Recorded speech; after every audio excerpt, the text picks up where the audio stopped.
মানুষের মনে প্রশ্ন জাগে যে বর্তমান তো অধর্মের জয় আমরা দেখছি, কিন্তু না, সেটা বেশি দিনের নয়। অধর্মের অভ্যুত্থান হতে পারে, অধর্ম কিছুদিন প্রতিষ্ঠা পেতে পারে, কিন্তু তা চিরন্তন নয়। অধর্মের অভ্যুত্থান মাঝে মাঝে হলেও অধর্ম চিরস্থায়ী প্রতিষ্ঠা পেতে পারে না। এই জন্য পঞ্চপাণ্ডবদের এই মহাধ্বংসের হাত থেকে, মহাসংকটের হাত থেকে বারবার ত্রাণ পাওয়ার উপায় ধর্মকে আশ্রয় করার জন্য। ভগবান শ্রীকৃষ্ণ কেন অর্জুনের রথের সারথি হতে যাবেন? এই জন্য যে পঞ্চপাণ্ডবকে যদি আমরা বিচার করি, এরা কারা, তো লক্ষ্য করবেন পঞ্চপাণ্ডবদের সম্পর্কে বলতে গিয়ে বলা হচ্ছে, যুধিষ্ঠির মহারাজ সাক্ষাৎ ধর্মরাজ, অর্থাৎ যুধিষ্ঠির মহারাজ সাক্ষাৎ ধর্মের মূর্তি। ধর্মের যদি কোনো রূপ দেওয়া যায়, তো যুধিষ্ঠির মহারাজ হলে ধর্মের স্বরূপ বা ধর্মের রূপ, প্রকৃষ্ট রূপ। ভীম হলেন ধর্মযুক্ত বল। ধ্যান দিন, এগুলি আপনার মধ্যেও যদি থাকে আপনি বিজিত হবেন। আপনার পরাজয় লেখা হবে না, আপনার পতন হবে না। প্রথমত আপনার মধ্যে থাকতে হবে যুধিষ্ঠির স্বরূপ ধর্ম, ভীম স্বরূপ ধর্ম। তো বল, অধর্মের বল নয়। ধর্ম, ন্যায়, সত্য, আদর্শের বল, এটা ভীমের প্রতীক। অর্জুন হলেন জীবত্বের প্রতীক। নরনারায়ণ রূপে এসেছিলেন কৃষ্ণ এবং অর্জুন, জীবত্বের প্রতীক। নকুল হল বুদ্ধির প্রতীক। আর সহদেব যিনি, তিনি শাস্ত্র বলেছেন সুন্দরের প্রতীক।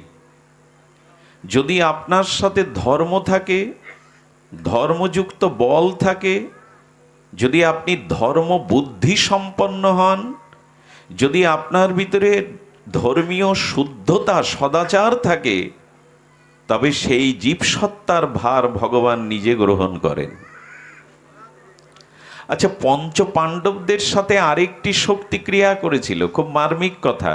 সেই শক্তি ক্রিয়া না করলে পঞ্চপাণ্ডবদের প্রতি এত ভগবান প্রিয়তা বোধ, ছায়ার মতো তাদের সঙ্গী হতেন না। পঞ্চপাণ্ডবরা ভগবানের এত প্রিয় একটি কারণে, পাঞ্চালী দ্রৌপদীর কারণে। দ্রৌপদী হল দয়ার প্রতীক, করুণার প্রতীক। খুব ধ্যান দিয়ে শুনবেন, এগুলি আপনার আমাদের মধ্যে কুরু এবং পাণ্ডব দুটো পক্ষই আছে।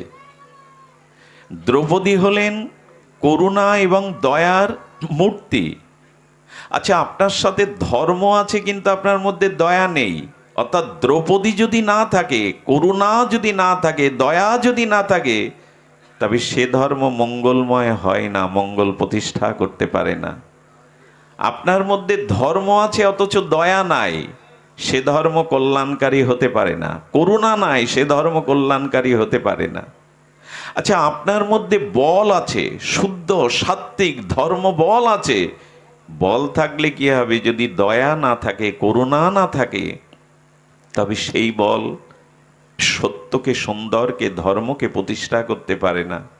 আপনার বুদ্ধি আছে, সুমেধা, সুবুদ্ধি, কিন্তু বুদ্ধি সু থাকলে কি হবে? বুদ্ধির সাথে যদি দয়ারূপ দ্রৌপদী না থাকে, করুণারূপ দ্রৌপদী না থাকে, তবে আপনি ধর্ম প্রতিষ্ঠা করতে পারবেন না। আপনার মধ্যে যদি সুন্দরতাও থাকে, তবে আপনি প্রকৃত সুন্দর নন, যদি সেই সুন্দরের সাথে করুণা এবং দয়া যুক্ত না হয়। আমার মনে হয় দ্রৌপদীরূপ দয়া পঞ্চপাণ্ডবদের সাথে ছিল বিধায় ধর্ম, বল, মেধা, বুদ্ধি সব কিছুই জয়ী হয়েছে। এই জন্য আমাদের জীবনে এই দয়া আজ নাই, করুণা আজ নাই। জীবের দুঃখে আমাদের হৃদয় কাঁদে, অন্যের কষ্টকে আমরা নিজের কষ্ট বলে অনুভব করি। এই জন্য যতদিন পরদুঃখে আপনি দুঃখ না পাচ্ছেন, পরের বিপদকে আপনি নিজ বিপদ না মনে করতে পাচ্ছেন, পরের চোখের জল সেই ভার নিতে না পাচ্ছেন, এই দয়া এই করুণা যতদিন না থাকছে, ততদিন ধর্ম প্রকৃতভাবে প্রতিষ্ঠা পায় না। পঞ্চপাণ্ডবের স্ত্রী দ্রৌপদী কেন? আসলে এই 5টা গুণের সাথে, 5টা শক্তির সাথে দয়াটা যদি যুক্ত হয়, তবেই তারা বিশ্বজয়ী হয়, তবেই তারা রক্ষা পায়। আমাদের অনেকের কাছে ধর্ম আছে, করুণা নেই, দয়া নেই। আমাদের অনেকের কাছে বল আছে, অথচ আমাদের হৃদয়ে করুণা নেই। এই জন্য শাস্ত্রে বারবার বলেছেন, যুধিষ্ঠির ধর্মমূর্তি, ভীমসেন বলের মূর্তি, অর্জুন কিসের মূর্তি? জীবত্বের মূর্তি, নকুল জ্ঞান এবং সরলতা বা বুদ্ধি হলো সহদেব। এর মধ্যে করুণা বা দয়া যুক্ত হয়েছে। এইগুলি যদি আপনার মধ্যে কিঞ্চিত পরিমাণ সিন্ধু থেকে বিন্দু থাকে, তবে ভগবান আপনার পেছনে ছায়ার মতো আছেন, ধর্মই আপনাকে রক্ষা করবে।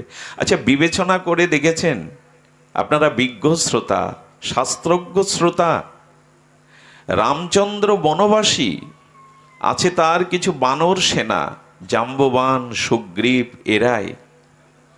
কিন্তু লঙ্কেশ, ত্রিলোক বিজয়ী দেবতাদের ত্রাস, সেই রাবণ স্বর্ণলঙ্কায় নিরাপদ সমুদ্রের ওপারে, রাবণের আছে লক্ষ লক্ষ সেনা, রাক্ষসগণ, মেঘনাদের মতো এবং কুম্ভকর্ণের মতো বীরগণ।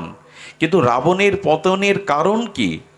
রাবণ রামচন্দ্রের থেকে, কি বলা হয়, রামচন্দ্র এসেছিলেন ক্ষত্রিয় কুলে, সূর্য বংশে, কিন্তু রাবণ এসেছিলেন পুলস্ত ঋষির বংশে, ব্রাহ্মণ বংশে। রাবণ স্বর্ণলঙ্কায় নিরাপদ পরিবেষ্টিত, রামচন্দ্র বনবাসী হয়ে বনে বনে ঘুরছে। রামচন্দ্রের পিছনে বানর সেনা, কিন্তু রাবণের সম্মুখে বীর যোদ্ধাগণ। রাবণ রথে পড়ে উপবিষ্ট যুদ্ধ করছেন, রামচন্দ্র মৃত্তিকায় মাটিতে দাঁড়িয়ে যুদ্ধ করছেন। এর পরেও রাবণ অমরত্ব পেয়েছিলেন, দেবতাদের ত্রাস যিনি, তার পতনের কারণ কি? তার পতনের কারণ রাবণও ভেবে পায়নি। মৃত্যুর সময় বলে গিয়েছিল ঠাকুর লক্ষণ, রামের থেকে সর্ববিষয়ে আমি শাস্ত্রজ্ঞ, আমি তপস্বী, আমি পুলস্ত ঋষির বংশধর, আমি বীর বিক্রম তেজী, কিন্তু আমার পতনের একটাই কারণ, রামের সাথে ধর্ম ছিল, আমার সাথে ধর্ম ছিল না। রামচন্দ্রের সাথে ধর্ম ছিল, আমার সাথে ধর্ম ছিল না। এই জন্য স্বল্পমস্য ধর্মস্য ত্রায়তে মহত ভয়াৎ। সামান্য যদিও ধর্ম তুমি প্রতিপালন করো, ধর্মকে ধরে রাখতে পারো, মহাভয় হতে তুমি ত্রাণ পাবে। আজ মানুষের চিত্তে এত সংখ্যা কেন, এত ভয় কেন? মানুষ আজ এত অস্থির কেন, অনিরাপদ কেন, নির্ভয় হতে পারছে না কেন? পর্যালোচনা করে দেখুন, মানুষের জীবনে আজ ধর্ম থেকে মানুষ অনেক সরে গেছে। এইটুকু বলবো, ধর্ম মানে যাগযজ্ঞ নয়, ধর্ম মানে এরকম 2-10টা অনুষ্ঠান নয়, ধর্ম মানে হাজার হাজার লোককে একত্রিত করে সেটি লোক সংঘট্ট করা নয়। ধর্ম যা কিছু তা আচরণে, অনুষ্ঠানে নয়। অনুষ্ঠান প্রয়োজন, সংকীর্তন প্রয়োজন, ভাগবত আলোচনা প্রয়োজন, কিন্তু যদি অনুষ্ঠানে আর আলোচনা শ্রবণে এটি সীমাবদ্ধ থাকে, ধর্ম কখনো জাগবে না। কারণ ধর্ম আচরণে জাগরিত হয়, বলাই নয়, শোনাই নয়। ধর্ম মানে শুধু অনুষ্ঠান নয়, আলোচনা নয়, কীর্তন নয়, আচার ও পরম ধর্ম। এই অনুষ্ঠান থেকে, ভাগবত তত্ত্ব থেকে যদি আমাদের আচরণে এগুলো প্রতিফলিত হয়, তখনই ধর্ম সাকার হবে।